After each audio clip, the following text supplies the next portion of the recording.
Over the past year, Albertans have found themselves spending far more time at home, leading to an increased desire to renovate their spaces. Here are some ways to stay financially fit while creating your dream space at home.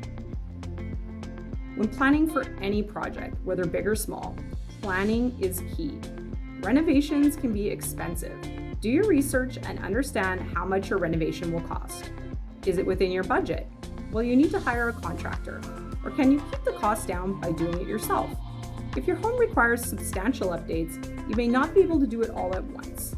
Prioritize your projects and focus on the ones that will have the most impact.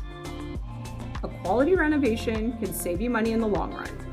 Doing a project well may cost more upfront, but by cutting corners, it can be costly in the long run.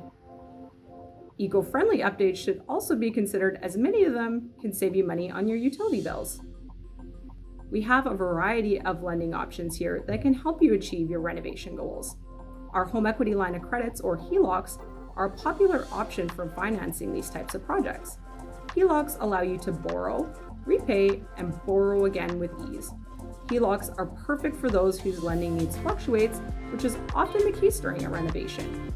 You can also choose to finance your project with a term loan. With a term loan, you have a set payment and peace of mind that it will be paid off within a specific time frame. Renovations can be both exciting and stressful. We can help take the stress out of the financial side so you can focus on the rest.